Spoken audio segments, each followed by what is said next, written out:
Should be live. Right. Only a minute late. All right, I think this might be Jack. Yep, okay. So who are we? And Carmen didn't get back to me, so I don't think she's joining. So if that's the case, Where did? not everybody. Yep. Yeah, that's it. Mhm. Okay, awesome. All right, and Lisa, I know, thank you for putting the agenda together and getting it Oh, out. yeah. Do you want to just call, do you want to just, I don't have it in front of me. Do you want to just do the roll Sure. call? Yep. So I'll just give a call of everyone who's here, and then this will be the same order I call for any and all votes. I have Brandon Smith, Jack Llewellyn, Lisa Myers, Aaron Woolard, Brittany Horseman, Beth McDonald, Amanda Boyer, and Christina Grant. We are missing Carmen Center, but a quorum is present. Thank you, Lisa. And the first, or after the roll call, second item on the agenda is a school expansion and finance discussion. I didn't know if we wanted to further any of our discussions from Tuesday ahead of the vote on the revised school budget and the vote on the counteroffer. So this is what I thought after talking to Jack and Christina, and I didn't get a chance to talk with Brandon, but they all attended the finance committee. So I thought the way we could start out was to hear an update from them on the finance committee. And since I think they all have different takes on things, that they could each maybe weigh in on what they heard and what they recommend or what they took from the meeting so that we can all understand that. And then once we hear that, maybe have the discussion about the budget and how that might impact any decision that we have on the church. And we'll just have as much discussion as we need to. And then, we'll need to vote on something, whether yes or no, at least on the church, because the offer's due by tomorrow. But and the budget we do need to vote on. So we'll have a vote when we're all done with whatever discussion we need to have. Does that sound like an okay process? Okay, awesome. Okay, so Jack, do you want to start off by giving a rundown of what happened at the finance committee? And yeah, and I think that we actually can make this fairly efficient. And I spoke with Brian and Amy about it earlier, and I think they are in agreement as to that. So we had a fairly robust discussion at the finance meeting, and what we really focused on, in addition to the numbers which we've all seen, and what recognizing that at this point in time we expect there to be a reduction in funding, but we don't know how much and we don't know exactly when. So what the finance committee did was, rather than necessarily adopting a precise budget at this point, we took the numbers that Amy's already presented, the tier 1 and tier 2, or tier 2 and 2, 3, 5% and 10% reductions, with and without the church purchase, and then had a discussion of, okay, if in fact we have a shortfall under either scenario next year, how would the finance committee recommend that we address that shortfall? And so Brian and Amy walked through, several different scenarios, most of which we've seen at least in summary form, which included a pay freeze, which included a pay reduction, which included elimination of assistance, and some furlough days, those sorts of things. And so what we ended up doing was basically providing 3 recommendations, which was, well, and let me back up one other thing. The clear intent is to impact the staff as little as possible with respect to salary, and with respect to overall staff. And one of the considerations was to keep salaries where they are, because again, if you reduce salary, it takes a while to get it back. And as we know, historically, there's been a lot of effort over a period of time to get teacher salaries, to where they'd ought to be on a district level, and to have some type of equity within the ranks. And we're not perfect on that yet, but we're a whole lot better than we were. So basically, the committee had 3 different recommendations, which essentially is to start with furlough days, whether that be 2 days or 3 days. And furlough days would essentially, or would be days when, they're just not getting paid, but we would do those on days that were in service days, so it didn't affect teaching. Then that, second step would be to freeze teacher pay. And then the third step would be an overall pay reduction. And clearly the hope, intent, and prospects were never to get to 3, but to look at these as kind of building blocks. And so at some point when in late May, early June, hopefully when we know the numbers, the committee, and mostly Amy and Brian, can use these building blocks to try to come up with a set of reductions that meet whatever shortfall we might end up having. And so at this point, again, unless Christina and Brandon view it differently, it's not so much to vote for a specific proposal as far as the budgets, but rather to either through a vote or just a discussion to support the recommendations and the tiered planning of the committee, then wait for specific numbers using these recommendations when we know the numbers. Because again, voting on something that's going to change as soon as we know things, it doesn't matter. We could spend, Amy did a great job kind of walking through a lot of the stuff that we've already seen. We could go into it in more detail, but frankly, that's the value of having a finance committee, is they go through it in minute detail. And we had really good discussions with Susie about a number of issues, and with the other members. So I think that we should look at it with that overview. We can ask Amy any questions, but I don't necessarily think we need to vote on specific numbers or anything at this point.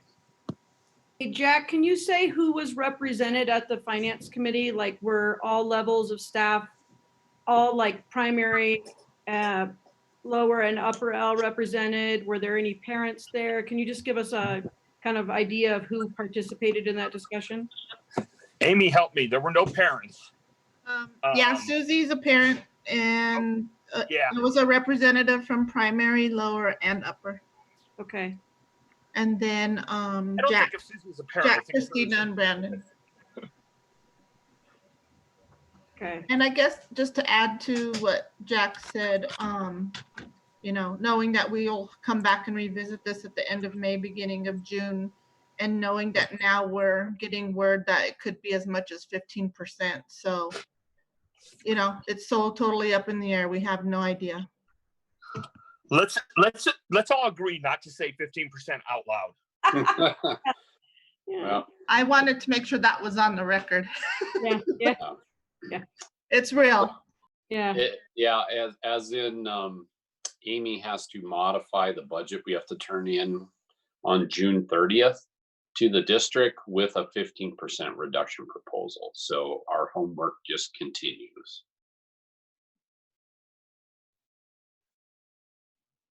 Okay.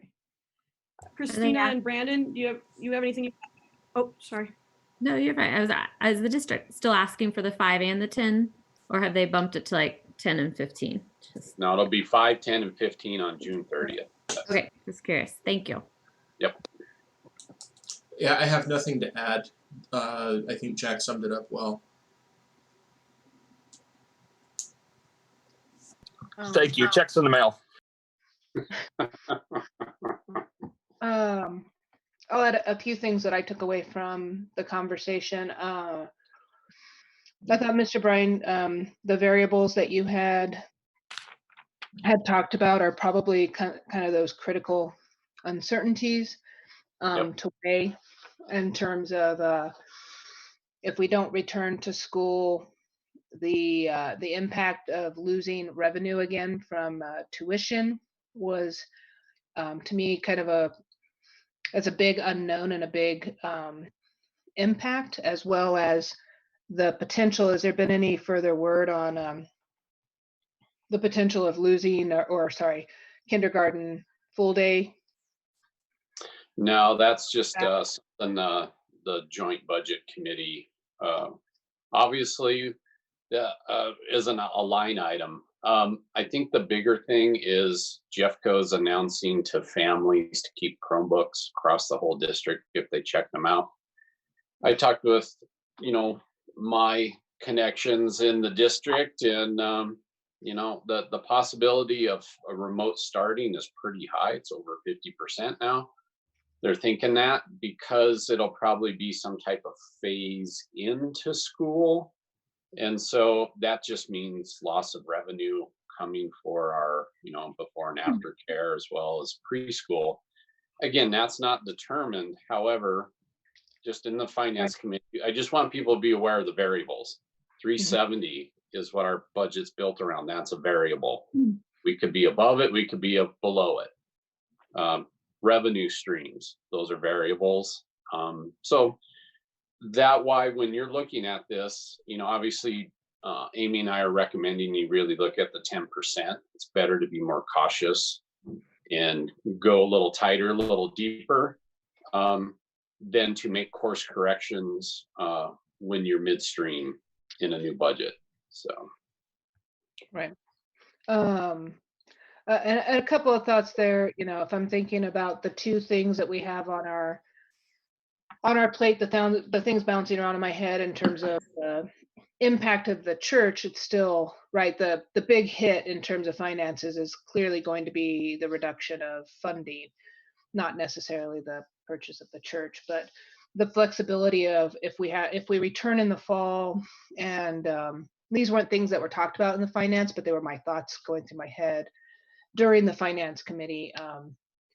Would we benefit from having that extra space to potentially need to implement social distancing? I've been seeing funny memes on Facebook about what classrooms would look like with desks 6 feet apart, and how that's not even remotely possible in most of our classrooms today. But just the flexibility of having potentially at least enclosed space that we've got available if we purchase the church to maybe implement some of that and still be able to have more students return to school, because we would have more space. Also, Mr. Bryan, I didn't know if there was the option of, I think childcare is opening up to some degree earlier than schools may be, and Well- maybe we would be able to treat primary differently if we had space to include and still get that revenue, the tuition as revenue in fall, if we were able to open our preschool as more daycare. Well, Christina, I want to weigh in on that a little bit, because that was one of the things that wasn't talked about last time. But the CDE is asking, for essential workers and people going back to work, they're asking, preschools to open, and they asked MPA to open, but at the same time, Jeffco is keeping all the preschools closed. So we're not obligated. I made sure that we cleared this with all the necessarily people, but we're not obligated to open. But it's not like we couldn't. Like right now, I don't know what Brian, but I think my assumption is really difficult, risky, and not even profitable at all. We might even lose more money by trying to do that. But that if we're talking about in the fall, if the kids don't go back to school, and we talk about, well, maybe that would be loss of primary or preschool, that there might be some flexibility to say, well, preschools have already been open all summer. What can we learn from what they're doing? What can we learn from what happened when they tried it in this like phased approach? And how can we use what they've done and learn from that and still serve some of our preschool kids? So I think that that's still out there, and the CDE certainly is pushing for that. So I think that would be a flexible option that we could discuss later at the time if necessary. Right. I think the one thing to know is that would be all fine, and whether licensing says you can only have 10 kids in a classroom, is on our end would be staffing, because we may have staff that don't want to come back to that kind of environment until it's safe. So that's just another layer of unknowns at this point too. Yeah, right now, childcare licensing is kind of working against how we would program the way we program right now, because our blended primary, we got preschool and kinders in the same room, but we operate under two different guidelines. Preschool's already got a set of guidelines because they're in business. Schools do not. And it's just going to be costly when it comes up. They're recommending low numbers per adult. Every time you have low numbers and one adult or two adults, if you want more numbers, you got to hire more adults. So the conversation is spinning a lot right now. So it's a lot, again, these are unknown variables, but I'm just saying social distancing equals dollars. And those preschools are private preschools, a lot of them. They're not like district preschools. So they're eligible for those funds from the CARES Act. So they're applying and they're getting funds to help them keep their businesses open and serve the essential workers that need places for their kids. We would not get that. So, we would be dependent on parents to pay that tuition. It's a whole nother ball of thing. But anyway, I just wanted to put that information out there since it was raised about in the fall, what that might look like. I don't and I think my thought there is like, that's a variable, and I think it would be a look at, is it more costly for us to simply lose revenue, or is it more costly to try and do it under a social distancing model where we might be able to help our parents by providing some daycare?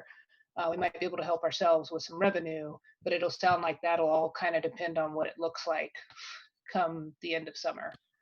Ryan, have you heard anything, a question about whether we go back to school or not, or do remote learning in the fall is one question. The other question is how much funding will we get if we do remote learning in the fall? Have you heard anything about if the PPR would be different? It's not different now. We're still getting the same PPR this year, but would it be different if it was remote learning? Have you heard any discussions about that? Now, the discussion Tom and I had this morning is obviously it's going to be a flat, a lower rate. The question at hand is we're all funded by October count. And the concern I brought up to Tom and to him to advocate on is if, a lot of people are going to be doing a wait and see. You can already see it in the media, countries that are opening up. Parents are doing a wait and see. Well, wait and see doesn't fund us. Okay. Hanging out at home and saying, well, I don't know if my kid's going to school or not, that is lost revenue. So I said, I understand why they want a remote start because then they can count everybody, but I think they're going to have to switch for next year how they count students in the funding. Then the traditional count on these certain days, head count, how do you do that remotely? So it's kind of the process of how we're taking, we don't really do attendance, we do engagement. If the child is showing up and engaged, doing something, present. We don't hear from them all day, then it's an unverified absence. So I have a funny feeling, even all the models of how they do school financing is all up for grabs right now, or will be. Mm-hmm.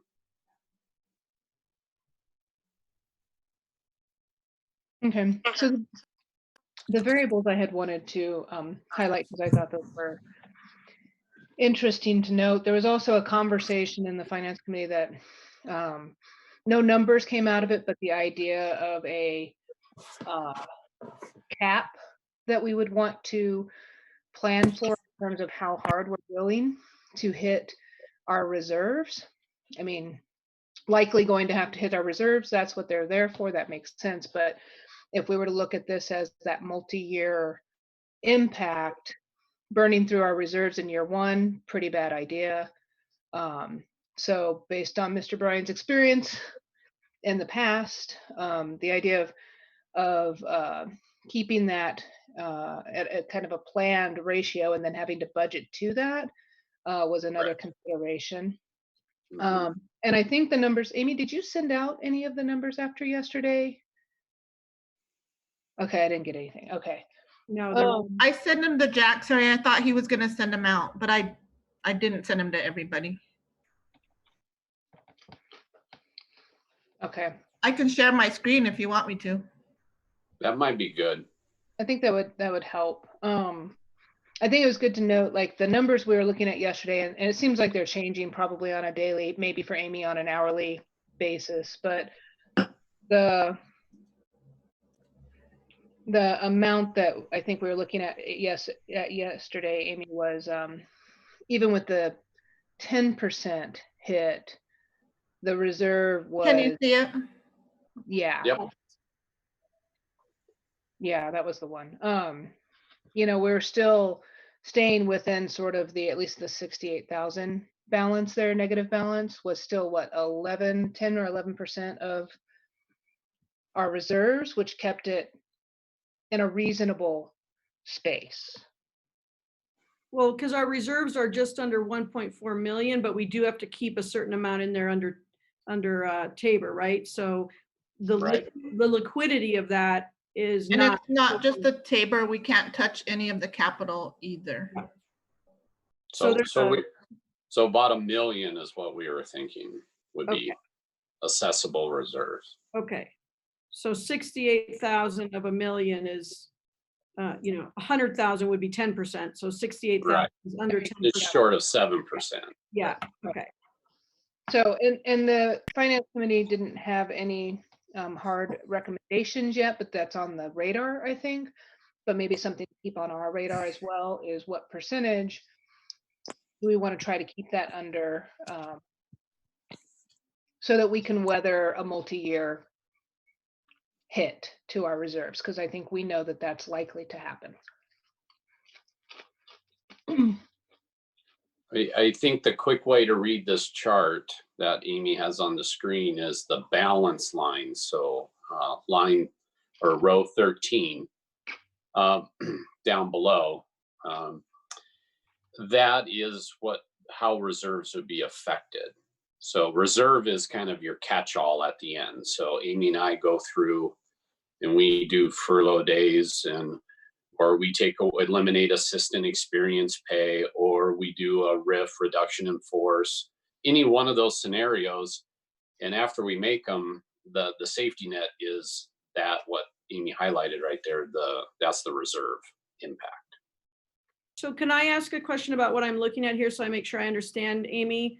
The bottom balance numbers, did they already take into account all of those 4 or 5 options above the number, the 2 to 3 furlough days, or are those numbers just in place but not accounted for in that balance? No, they're accounted for, and that's the way we kind of played with it in our meeting, is kind of putting in and taking out based on the recommendations of the committee.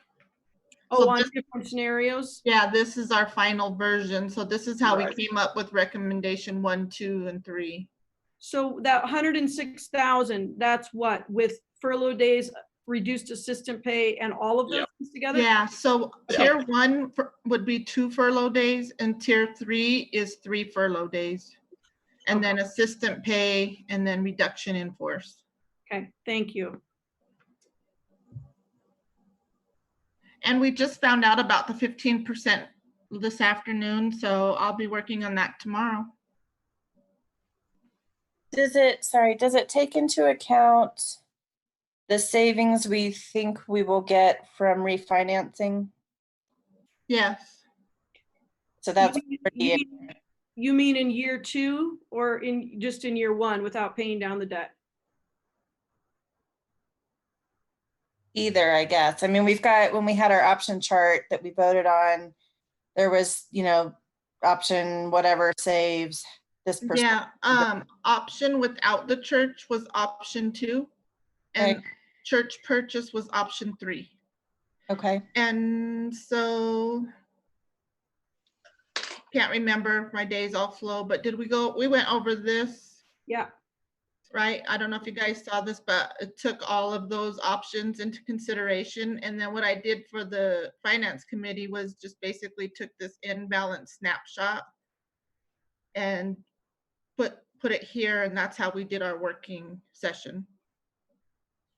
and then we don't have an option to pay down our debt and refinance because that's not available to us right now. So the options are just refinance and wait. And that refinancing we'd save, I think it was, I can't remember the number, but that's incorporated into this one column.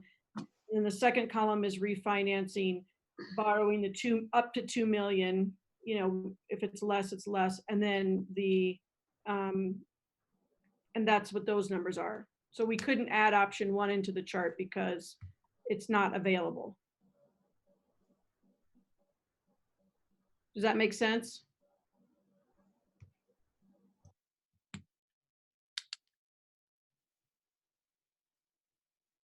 Yeah, I just wanted to make sure that I had the full picture of what I was looking at.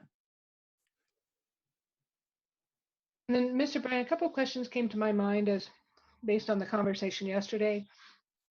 The furlough days are in-service days, so it doesn't impact families, it doesn't impact teaching time. But the loss of in-service time, I assume will impact teachers. Is that, are we okay kind of mitigating around that? Because I know they even threw out the idea of 4 furlough days, 1 per quarter. How much Yeah, impact? well, we'll have to, that lost time, you know, it's lost time for the staff. Because I typically do a half day professional development, and then the other half is either working on those goals from professional development or team time, things like that. So we need time to implement, you know, so you need time to train and then implement. So there's some ways to scale that, move that around. I think what remote learning has taught us is that we can do a lot of what we used to do in staff meetings can just now be stuff that we can do virtually and roll out into communications much better, and then take our kind of our staff meeting and turn that into a monthly PD. So we're flexible. We can move that around, and I redid all the calculations that Lisa and I did for the calendar. The budget was doing an audit, or the district was doing a calendar audit, and just wanted to make sure we have enough instructional time for furlough days as well as snow days and all that, and we're sitting great. So we got plenty to use there without impacting students and families. Great. And then the reduction in force, I know we didn't talk about that in much detail, and I'm not interested in a ton of detail, but the number there, we know that was not impacting teaching staff or assistants, that you felt like you could find that number without impacting student services. Correct. Really, the formula when you look at reduction in force, there's kind of 4 levels, and you start at level 1, that I call it, and that's like, okay, what in your admin world that you can cut? I mean, it's always, you know, assistant principals and stuff like that always get the axe. So you always start at the admin level, office, directors, anything like that. So you look there. Second, you kind of look at support services, you know, so if you have a bunch of special programs, things like that have staff, then that stuff kind of comes off the table. Next, you kind of look at assistants. Third, or really fourth, is you want to protect the classroom. And at MPA, we have 2 adults in every classroom. So we have 17 classrooms. And so, yes, all these recommendations, any kind of reduction in force, that would protect the classrooms. Everything else above that, that's just where Amy and I have to play with the variables. And again, it's back to that, the quality of the student experience has to remain. That's why we're in business. We serve students. And to sacrifice the quality of Montessori and the quality of MPA for budget cuts, that would not be a wise course of action. So, because that's why families show up. So we want to protect that. So that's way down on the list as far as any kind of where cuts would touch classrooms. And I shared with the finance committee that when I was at a different school, when we had the recession, we did cut assistance. And I think Aaron was probably at that school as a parent at the time, and it was not good. And I would highly recommend that we do not go there. Right. And again, that's reflected in the recommendations. I mean, we're pretty far in the weeds at the moment, aren't we?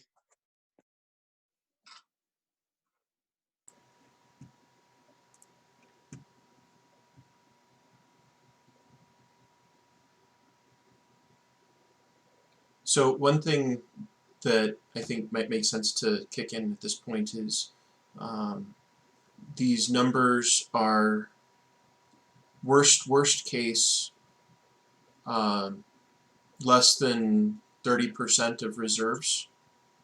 And I don't know if finance ever came back, or finance committee, I'm pretty sure they didn't come to you can spend this percentage of the reserves, but having that recommended number helps give a sense of how deep we will need to cut, or if we will need to cut at all.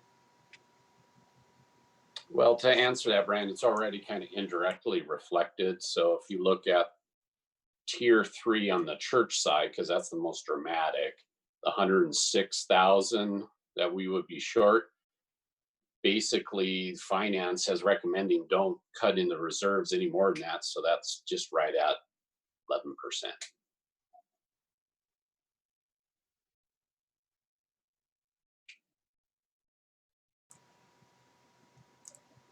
Okay.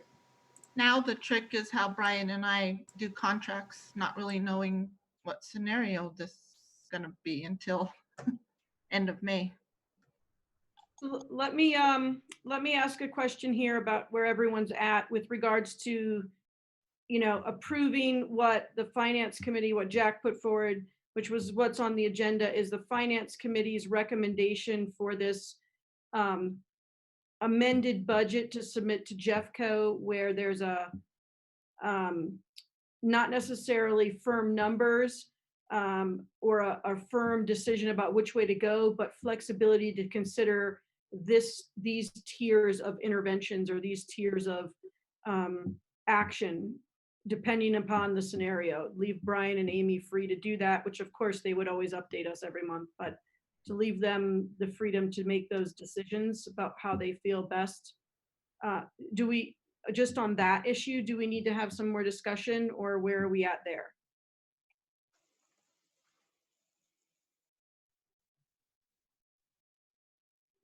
I trust Brian and Amy, so I'm there. Same. Okay. So Jack, since it was your committee, do you want to move for anything? Sure, I would move that we approve the recommendations from the finance committee for dealing with any budget shortfall for purposes of presenting revised budgets to the district per the district's requirements. Second.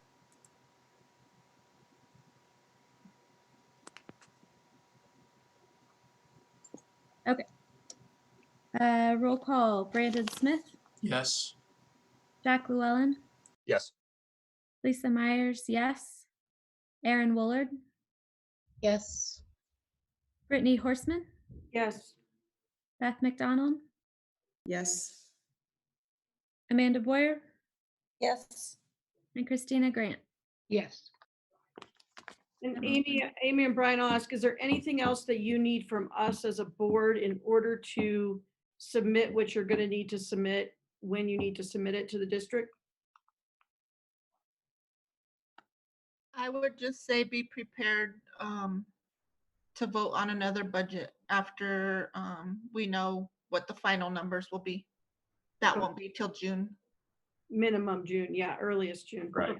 I think the second thing is we have to have a flexible contract language, just because of the nature of, we want to send contracts out, but we understand that we have to be flexible next year. So we have some examples for that. So we'll shoot that your direction as well. So.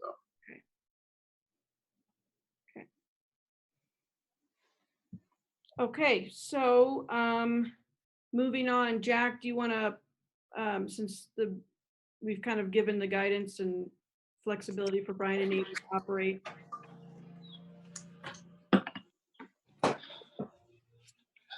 Yeah. Okay, so do we want to talk about the church now? Yeah, I think Okay. that's what, did you put the community meeting first, Lisa, on the agenda? Okay, sorry, just wanted to check. Okay. So obviously, we have to make a decision on the church today in order to get things out. One of the things I wanted to bring up is there's kind of this false dichotomy out there. And I use that in the nicest sense of the term, but we've obviously have budgetary issues, but it's not like the legislature came to us and said, here's a big bucket of money, use it however you want. Because we all know if we were going to do that, or if we were given that bucket of money, it would be teachers and staff, teachers and staff, and teachers and staff.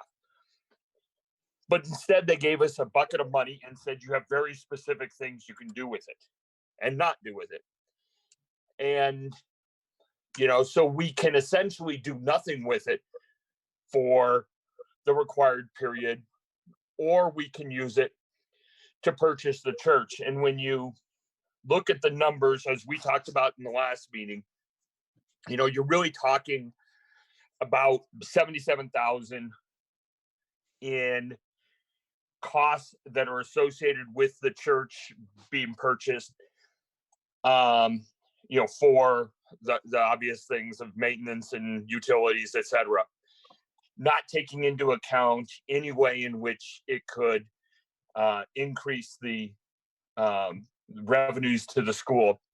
And so, I think it's important to recognize the optionality that this gives us.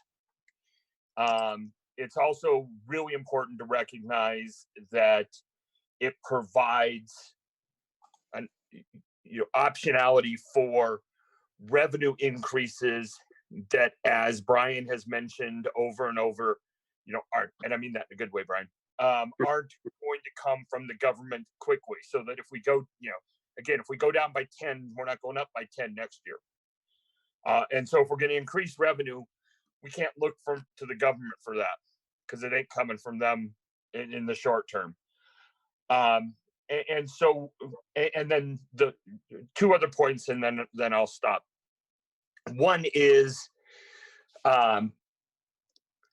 in the finance committee yesterday, Susie Dart, you talked a lot about the school and the options and things, and people who know Susie know that she was one of the leaders in pushing to get teacher salaries up to district standards and to equalize pay, and was still a big believer in doing whatever we could to make that happen, and to implement the recommendations of the finance committee in a way that didn't backtrack on the things that we'd done for the benefit of teacher and teacher pay equality. And she's very much in favor of the church and thinking that it is a unique opportunity that we should take advantage of, which I think is really important.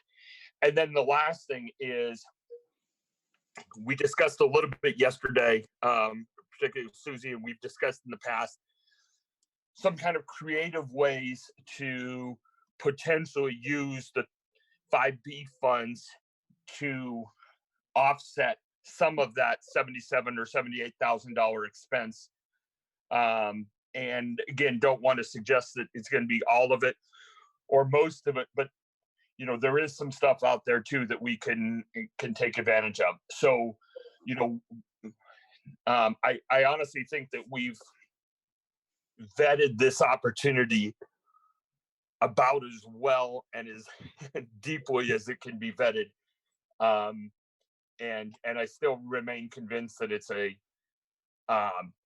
is a good thing. It's a good thing to have an asset. It's an asset that could be sold if we need to. And so that's kind of where I'm at the present time. And I think that we need, as a board, we just need to make a decision and move forward one way or the other.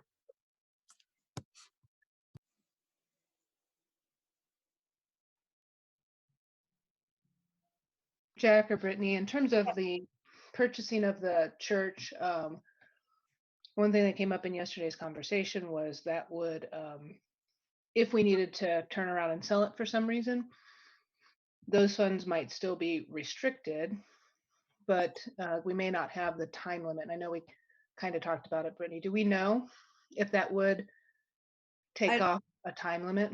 I don't have an answer for that from the district or anything confirming whether I think Amy answered that the funds would still be restricted, but whether we would restart the clock of having another number of years to just use that money remains an open question. Remains an open question. I'm not sure what the district, I'm not sure the district even has an answer on that, because I don't think that's ever been a scenario that maybe has been asked. So I don't have the answer yet. So sorry. Okay. No, I was just curious. I mean, that would be nice to not have that time limit pressure, you know. Yeah. Anyways, just another thing. I mean, I don't disagree. I still believe that the church is an opportunity that aligns with our parents' desires from the visioning, our needs to grow as a school, and even gives us more flexibility, again, potentially going into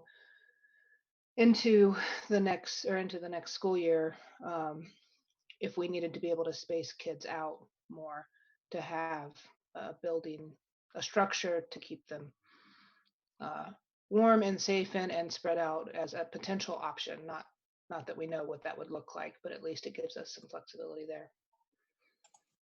And Beth's been waiting to weigh in here. Oh, we can't hear you. Sorry, my cursor was over here.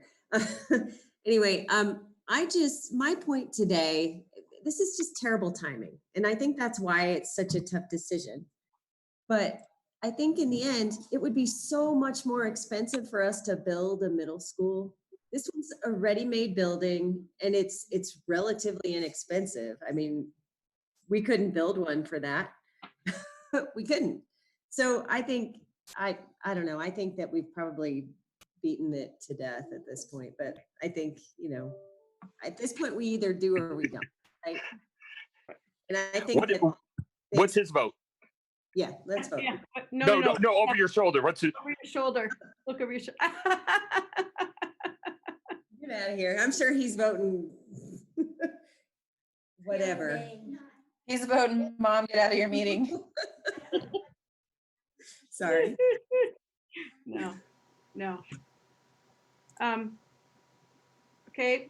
Anybody else want to weigh in, or After 3 years, I'm still asking people to make a motion if they need to make, but I don't know why I still have to ask that, because everybody on the board knows, but when it's time, I'm just gonna sit here, I'm gonna channel Christina, and I will sit here, and when everybody feels the need to talk or move, I will just wait on that.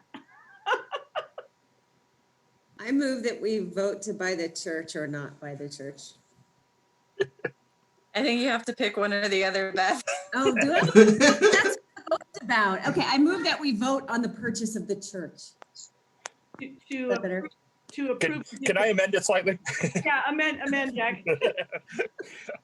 I move that we vote to accept the church's latest offer of $2.8 million and that we authorize, I'll say me, to conclude the contract purchase and to begin the due diligence process. Again, with the ability to make minor non-substantive changes to the contract as appropriate. Can you can I ask if you would include me, because I'm going to be doing the Yep. construction and coordination, so if you could include Yep. me in that as with you. Okay, thanks. I'll second. All right. Okay. Okay. Roll call. Brandon Smith, Yes. Jack Llewellyn, Yes. Lisa Myers, yes. Aaron Woolard, Abstain. Brittany Horseman, Yes. Beth McDonald, Yes. Amanda Boyer, Yes. Christina Grant. Yes. 7 votes, the motion passes. Okay. Brittany, can I raise something now that we've done that? Of course. There's been discussions, we talked this morning and then talked with Brian about how we present this to the community and the staff. And Brian appropriately thinks it's very important that we send the right message to the staff and that we do that prior to sending the message to the community presumably at the community meeting on Tuesday. And so there is a ability to have a staff Zoom call on Monday at 4 p.m. To kind of lay out what we've done and a little bit of the why, if we want to do it that way. And if so, then somebody should one or more of us should be there in air quotes to present and represent the board. And Brian, do you think that's the forum of like a whole staff meeting thing? I know there had been some discussion of maybe some alternative methods. I just want to make sure what you feel is appropriate. In our current situation, that's probably the best we have. Get everybody together. We can do questions through chat, things like that. We can just put everybody on mute if we want to do a Zoom. So it's really more of just a sharing forum, and they'll hear that message prior to the town hall or community meeting the next night. There are a few other time slots during the day, but I just think the 4 o'clock, let us get through. Ian, Brian, I just got a text that the PTA meeting's at 4. Oh, they're at 4? Yep. Well, we're more important. What day what day are we talking about? Can we do 3? Those are fighting words, Jack. Wow. Don't say that, Jack. I have Zoom meetings with all my levels in the afternoon, and upper is 3. So there's 9 o'clock that morning. It's another time. If any board member wants to handle that at 9 in the morning. Well, let's talk about, I don't think, considering what I've perceived to be the temperature in our community, maybe the difference of opinions about this decision in our community, and the framing of the discussion as tentatively, like Jack said, this dichotomy that if you voted for the church, you're not supportive of staff. If you were supportive of staff, you would not vote for the church. It's kind of just being blanket and just saying it out there. That's kind of how it's been. That's kind of the temperature, right? So I don't think that it's any one of us should, it's a decision. It was a vote of 7, 1 abstain. I don't think, I think there should be several of us there to answer questions because we all have a different perspective. We all have a different reason why we came to that decision. And if there's questions, it would be good to be able to answer those questions from a variety of perspectives. I don't know. What are your guys' thoughts? I actually have a training class all next week online, so I can't do it.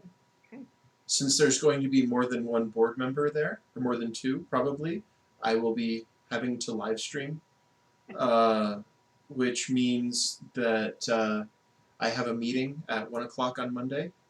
So from 1 until about 3 is a no-go for me. But other than that, wide open. And Brandon, you kind of had some discussions. How did that go? Can you give us any feedback about what might have been helpful in the conversation about just like the format or the process or the feedback? Yeah, well, as soon as it was explained that 5B funds can't be used to pay for teachers, the response was, "Oh, okay."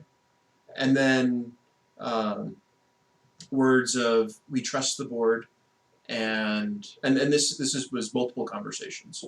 Words of "we trust the board," we are in the day-to-day, the nitty-gritty. It's your guys' job to have the strategic vision, and so there's a lot of confidence expressed in the board from the teachers that I spoke with. So maybe one of the points that might be appropriate to prepare for is what these 5B funds can be used for. Like Jack said, we couldn't just put it in our general operating fund if we wanted to, which we could, if we could. Oh, if we would, we'd do it in a heartbeat. Exactly. Okay. So that's good to know that might be a source of information that might be fruitful to kind of put out there in the communication. Lisa, will you weigh in on this? What you think? Oh, I agree. More than one board member should be present. I know that requires us to notice it as a meeting. I don't know. I just want to make sure staff's comfortable with that because that's not common for, well, 3, 4, or 5 of us to attend and it to be a public forum. I just, that'd be my only. Well, I want to add to that. We need to make it a public meeting if we are doing board business. So if the 3 of us were in the cafeteria in the normal school year and we ran into each other and we wanted to talk about, hey, whatever about board, but we're not conducting any board business. We're not taking any votes. We're not taking any, it has to be open, right? But you don't have to notice it. If someone would come up and want to join, they would need to be permitted to be in that conversation. So right, but in this virtual setting, yes, there's one way to do that. Exactly. We can't go to a cafeteria where anybody could join. We kind of have to. That's right. So that's why what I'm saying, I'm supporting what you're saying by saying. Okay, I thought you were saying we don't have to. I was like, no, I'm supporting what you're saying by saying yes, we do have to, and yeah. I hadn't thought about the staff maybe being uncomfortable with that. I don't know that. I mean, Yeah. that's So it. Just we would still have to live stream it, but we would not have to post it. Notice that. Yeah, I think if we're going to live stream it, we might as well just notice it just to be overly cautious, I think. But the public matter raised that. Well, and I think the more presence and transparency we can be, the better. I agree. Aaron and Brian and Amy, do you have a sense on if the staff would be uncomfortable with it being streamed given this environment? No. I would say that they'll voice whether it's live or not live. Okay. Okay, and that's the other thing is if we want to do some sort of a way of not anonymously but pseudo anonymously submitting questions. We could just do it like the parent night. Yeah. I The can watch people the that are chat. speaking are on the Zoom, and the rest of the staff can be on the live, watch the live stream and chat that way. That's one way around it. So, they're not recorded in the meeting, but they're present in the meeting. But you would still see their name in the chat, I think. Right. Here's That's true. So I would see this more of an opportunity to engage in a dialogue, not just kind of like present information. So if we give the people, if a person is concerned about attending and they just want to appear on the live stream, they can and listen in. But if they want to engage in a dialogue, I'm happy with the Zoom. I mean, I'm happy to have it be that way. I don't think the intent of what we want to convey will be, the purpose of that will be accomplished by just speaking to, just like giving a notice or a speech or something. So I don't know, what do you guys think? I think a dialogue is more appropriate. Yeah, yeah. Give them the Fine. option to choose how they want to interact. And I apologize, PTA meetings 4:30, not 4. Why don't we do, I can reschedule my upper team for the morning. So we can do anytime between 3 and 4:30 before the PTA. Brandon, you said you're tied up until 3. What about 3:30? I'll be open by 3. Okay. What is So- everybody else? I could do that time. I just can't do the morning. Okay. It's easier for me to do afternoons as well, so that would work actually better for me, work-wise. What do you guys think? 3:30 to 4:30? Wrap it up before 4:30 so people can get over to the PTA meeting, the commute. Right. I can crack myself up.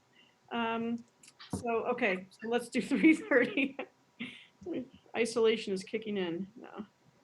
If I'm thinking about the talking points, a question of, we have not really gone back to the options, and if we are looking at option 3 with the potential of borrowing that additional up to 2 million, there may be some talking points there to really still highlight what we want to make sure staff are getting in terms of security or some of those high priority items off of the master plan. Oh, the improvements to the existing building? Yeah. Yep, okay. So there might be some things there that we could highlight that are still very much on our radar. It's not, Yeah. we're dropping all of that. That was a key point in me being able to reach a decision, is that some of our immediate needs were still going to be met and have to be met. Right. So I feel that's important. And I think that was put in the, it might not have been in the official vote, but I agree that was a unvoted understanding. Yeah, I think that's a working assumption we've all been working on. Yeah. But to make that more explicit for the staff may alleviate some concerns at least as well. Okay. So we've got the improvements to the existing building and to benefit the current students that are in the building, whose parents are paying for the 5B funds through their taxes as well. That's one thing. What else do you think would be important to? Just the mention too of trying to ensure the longevity of the school by giving us some options for that middle school and to grow into and to grow what we are. Because if we remain stagnant, we'll probably shrink, and that doesn't help anybody. I know one point in me reaching my decision was similar to what Jack had said, is that, year Sue started it, and we continued to try to get the salary of the teachers up to up to par. And I don't ever see the ability to recoup, like the state's not going to give us more money. It might be 10 years before they increase PPR again after they cut it. And the only way I know to bring in more money to the school is to increase the revenue, and that's to bring in more students. So the only way that I could ever do my best to meet that goal would be to find a way to bring in more revenue. So I echo the flexibility and the, but also I think that this is actually supporting eventually the, the longevity of the teacher's salary, or at least keeping their jobs in the school, because it's not going to be closing or reducing in size. I think some of the feedback I've maybe had, if I'm thinking about previous conversations with staff, there might be some disagreement on that one. So we just may want to make sure that we have, I mean, that's a lot of, some of our working assumptions, if we even speak personally to it. I think we can do that, but perhaps make sure that we're, prepared to manage that conversation. I guess I would say if I were you, I would take your parent hat off and try to put a teacher hat on and ask what questions you would ask, because those will be the tough ones that you'll need to answer, if that makes sense. Does anybody have any feedback about what what those questions might be? I mean, there must have been some discussion, comments. Why now? I'm gonna guess. Good Okay, question. that's a good one. Okay. That would, if I put on a teacher hat, that's what I would. Well, because it's available now, and if the Yep, the opportunity cost, we can answer that. I agree, Right. but I think speaking of questions, I'd love it if we knew it would stay on the market for another 9 months. Right. I think some of the maybe general question, if I have that teacher hat on, has been sort of the why do we even need a middle school? If I'm thinking back to the visioning we did and the differences between the parent visioning and the teacher visioning, that teacher visioning, and kick me, Lisa, if necessary here, but it was a little bit more internal looking inward, and very much more focused on our roots, who we are, right, as who we are today, and little to no kind of thinking what we might be in 5 years at that point. And so that might generate some of those questions. yeah. And I think that visioning was done at a really interesting time. Yes, it was.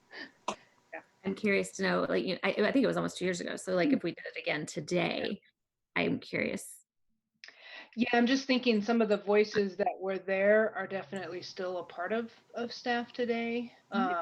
And honestly, if I'm just thinking back, even before I joined the board, the school has been through such a number of hits, from lawsuits to deaths, to leadership changes, to chaos for a couple of years, that why another damn change? Why do we have to throw another thing into the fire? A pandemic, So, and I know we did the DISC assessments a few years ago, and the teachers are overwhelmingly sort of in I like a stable, non-changing too much environment. And I don't think we've seen that in the last 5 to 6 years, at least within the school, in really big ways. So why another change? Why do we even need a middle school? I don't know that they're, some of them may be challenging that. My advice is use your guiding principles. That's what they're there for. You can go down the path of a lot of justification, but you can also go down the path of a lot of conviction. It's your choice. If you come off sheepish, they eat you alive. If you come off confident, that's how it's done. So, I had to accept it because I'm a staff member, that this is part of the visioning process. And if you really explain the rationale of the numbers, the pots of money, what they're used for, what they're not used for, 5A still keeps their pay base where it's at. So that was some great work done last year. So all that's intact. So I'd really take a very simple approach and talk to it from the purpose of a board, because that's the way I have to understand it. I think if I was putting on, like Amy said, my staff hat, one of the biggest questions I would have is, well, what do you plan to do with it? You're buying something, but you don't have a plan of what you're exactly going to do with it. And that's hard that's hard to, and when you get asked that question, Have a plan to make a plan. yeah, and but it's a real question, and I can see that question would come up, and The other question that's going to come up related to that is, how are you going to staff it? If we're cutting staff and we're taking furlough days and we're taking pay cuts, how do you plan to pay for the staff and the maintenance and stuff on that building? Beth? Bringing in more students. I mean, right? That's the whole purpose of getting the building. And in the short term, homeschool is becoming a very attractive option to a lot of people right now. Like just that market alone, like no other school offers homeschool. That by itself is like a huge business decision, I think. Just I've heard people that I would never have guessed say they would homeschool their kids now. That's my 2 cents on that question. And I was gonna kind of piggyback on that, propose that perhaps at our general meeting in May, we do vote, discuss, decide a clear vision for that building so that we do have, it's not just sitting, we purchased it and now we'll talk some more about it. I think that planning process really needs to be in place. And I think we have to recognize that we're still in a due diligence period, and there might come up something where this deal doesn't go through. And we need to, before we can plan what we're going to do with it, we need to have at least a 30-day or 45-day period where we can have the evaluations of the structure of the building and can come with some cost assessment and analysis so that we can make decisions about how we're going to divide up, the money, and whether we need all that money. Maybe we don't borrow 2 million, maybe we only need 1.5 to get where we need to in the first year. So I think that those discussions, I agree with that we need to have them and have them sooner rather than later, but I also know it would be pointless for us to come to a discussion when we don't have any information to consider. So I don't know how long that will take, but maybe 30 days. I doubt that it will be ready by the May board meeting, but certainly we could have a meeting. Targeting that would likely be a high agenda item for the strategic retreat over the summer, whatever that's going to look like. Yeah, we kind of still got to figure that out. So well, I think this has been really good to kind of. It's also going to be dependent on the bond market, whether we'll be able to borrow additional money or just use the 5B funds. Well, it's not a bond borrowing, it's a bank placement. That's the same thing. I mean, we just don't know what's going to happen in 2 months with the market even more. I mean, there's just so many unknowns. Exactly.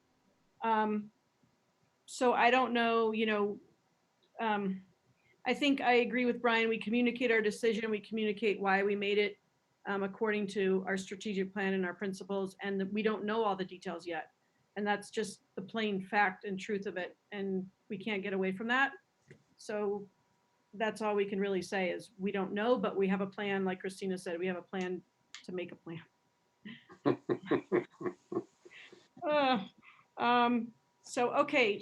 But I think it was good to kind of take our hats off and, like Amy said, put on a different type of hat and see if we could kind of understand what the questions might be. And maybe Lisa, you can put together some thoughts about what what kind of process might. Sorry, you froze on my end. Could you repeat that? Sorry. I was saying maybe we can have, or you can have some thoughts about before Monday, just about kind of like the process and how we might go about that. And then anybody who wants to come on Monday will notice it and appropriately, so anybody can join in and participate and share their perspective. Okay. And we said Monday at 3:30, correct? Just for my Yep. record keeping. Okay. And I'll set up the Zoom and send you the link so it can be put into the notice and posted and everything. Okay. Thank you, Lisa. And I will set up a live stream and send you the link. Thank you. And now is also a good time for me to officially welcome the 10 concurrent viewers that we have at the moment. Thank you for joining us. There we go. I think there may be a couple of staff because I've gotten some emails. So hello and thank you. So and a couple of parents too. Awesome. Yeah. Awesome. That's great. Come to more. Exactly. Well, it's easier now, Yeah. somewhat. You can be cooking dinner and listening at the same time. So, okay. So the next thing then, I guess if we're going to move on to be considerate of time here, is the community meeting. Yep. There's just one more agenda item. I did send out just a top line agenda. I'll review it in case you didn't read my email. It was basically how we want that evening to flow. A welcome. We had discussed, Mr. Bryan, you given just kind of a brief recap on the remote learning comments, kind of a very, very abridged version of what we did this past Tuesday, which I thought was wonderful. The next item will be building updates. So I think this is our opportunity to provide these updates to the community, if we agree. Strategic theme updates, which tie into why we're doing this building, middle school, we touched on each strategic theme is what we did last year. We have not officially welcomed our community member. I'm hoping we could do so at that meeting. If not, it's okay. Last year, we shared the parent survey results. I don't know if that's something maybe we just want to push out electronically via an email from the school rather than going through slide by slide all those survey results. A financial overview we shared last year. I know that's a really tricky one right now with that's going to be a lot up in the air. So that's kind of my biggest question mark. Finally, an election reminder because the election closes the 8th. This will be on the 5th. So I want to remind people to get that email and vote. And then I thought we might touch on preparations for plans for returning in the fall if we feel it's appropriate. If there's still just too much unknown, that will come over the summer. But those were the things that I thought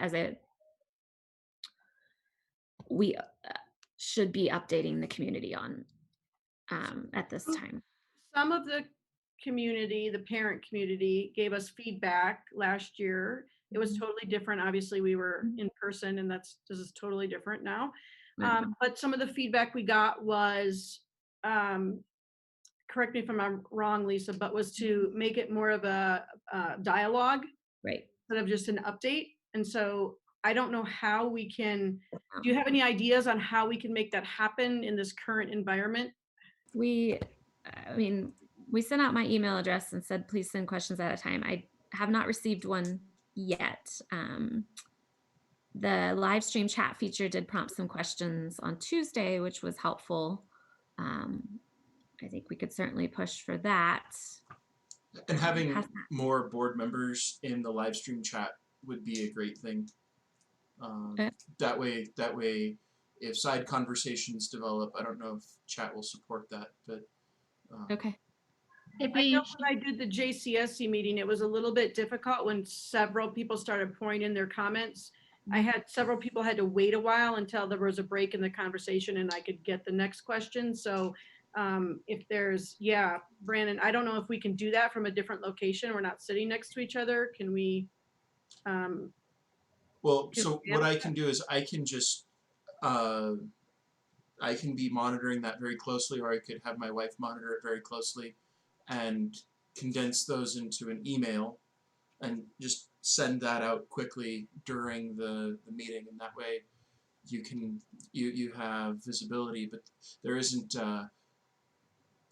like if I can answer a question, does it need to be addressed audibly on the stream? Oh, okay. Okay. So So And if you we, should probably do a phone message out either Tuesday morning or Monday night. Okay, so phone message, like a robocall, Amy? Yeah, because all of our days blend together right now. I don't even know what day it is. I thought yesterday was Thursday. Oh, man, it's not Friday. It doesn't matter. Exactly. Okay, so comments on, questions on through the live stream, or people can raise their hand on Zoom, I guess. What, Beth, you had some? Oh, you're muted. There you go. Sometimes that space bar works and sometimes it doesn't. Anyway, my question is, are we going to meet the new board candidates at that meeting? I know that was what we did last year. I don't even know who is running. Yeah, we haven't really shared that, Christina. Are you saying that you haven't checked your email and voted yet? Can you guys all go vote? I voted for the dog or the cat thing. Oh, okay. That's a good point. The candidates, the ballots were sent out Friday. There'll be another email blast reminder this Friday, and then as well Thursday night before it closes. On Friday the 8th, we could do a meet the candidates thing. The candidates are Becky Springstead. Oh, yeah. Yeah, and Brittany Horseman. So. Oh, perfect. Right. So. Nice to meet you, Beth. Although I know both of them pretty well. Yeah, I was gonna say, so Lisa, Beth, Becky, Cub Scout meetings will just become that much more entertaining. Complicated, right? Yeah. Christina, do you have an updated count of how many we've got in so far, so we know how close we are to the 33%? I will double check right now. It won't take very long, but last I looked, I think we were at 52. So that's still pretty far. I think we need 130. 130, I think, is what we need. so Well, that changes every time our enrollment changes, so we have to verify that. But I calculated it off of the number of electors, which is 392 eligible voters, and right now we're at 57. Okay. Okay. For purposes of wrapping this up, if everybody is in agreement that those topics should be covered at the community meeting, give me a thumbs up. If you disagree, thumbs down, and we can talk offline. Yeah. Thumbs up. Awesome. If you're cool with that, maybe I will just kind of assign each item to the people that's appropriate, and maybe help you guys put together a few speaking points to have prepared. I'd love to say I could have a fancy PowerPoint and roll it out to screen share. I don't think that's doable given everything just keeps changing. So speaking points it is. Lisa, if you want, so the way the live stream works is I have one of my monitors that's just dedicated to the live stream, and that's what gets broadcast. So if you send me a slide deck and talk me through it, I can have it up there. Yep. I'll see what I can pull together that would make sense. Yeah, just so you know that there's that flexibility. Perfect. Thank you. Let's see. Too. Yeah, and if someone is talking, I'm happy to be the person just clicking on the slides. Like, I'm happy to share my screen so someone else doesn't have to do that if you want, and I can just click. Okay. Right, because we would be able to just do a share screen, which makes it a heck of a lot easier than in person when we've tried to do PowerPoint. So Right. True. If we can put something together, yeah. Even just something that'll help guide the meeting along for people who are watching, so it's not a bunch of talking heads popping up. That should be easy. It's the financial piece and the building updates and how much or little we can share at the time, that kind of stuff. So I will reach out individually and try to get just some talking points going on each of those. And then I like the robocall idea, and then just another push for send questions ahead of time, and we'll just try to monitor the chat. Other than opening the Zoom up to like 1,000 people and letting people raise their hands, I'm not sure that we want that option. That's the only other option I can think of to engage in dialogue in this setting. Honestly, we could get one of our primary teachers who have to manage those Zooms, because I watched Miss Robin manage the full classroom of preschoolers, and It's Yeah. amazing to watch. She has got that under control. I don't know how she, Hopefully if they could, they would be the experts of, right. 30. She's like, you may talk, you may talk, you may talk. And I'm just like, man, she's on it. Christina, will you reach out to Becky and see if she's available and can attend? And we'll Yeah. make sure to include her in the email and the link directly so that she has it. Okay. Yeah. And can we maybe encourage Carmen to join us too, so we can introduce her to the Yeah. community? Yep. It's been a, It's been a weird. it'd be like once a month or once a, and it's been a little bit chaotic. Yeah. this month. I did tell her it was usually like once a month and only so many hours. And yeah, here we are. So, okay, but I'll reach out to her. If Christina reaches out to Becky, then I'll reach out to Carmen and make sure, see if she can attend and make sure if she has any questions. Okay. All right, so Yeah. we got something on Monday at 3:30, and then we've got something at Tuesday at 6:30. That's kind of the next on the agenda. And because we voted last meeting, I will get in touch with the consulting firm and start moving forward on that. I'm getting the building assessed and getting all the documents and pushing them out to you guys. It's Hey, exciting. Brittany, do you want to send an email out to the DA Davidson crew and let them all know what was voted on? Or do you want me to I do will. that? No, I'll send out a blast because I got to send it out to DCS and everybody. Now everyone that has kind of some direction will. Yeah, that's what they regroup. asked for. Thanks. Yep. Okay, I'll do that. Thank you. All right, guys. Does anybody have a motion? I move. Move to adjourn. All right. Have a good night, guys. All right. Thank you. And the live stream is stopping. Thank you for the folks who came to the live stream. Yeah. And we'll see you next time.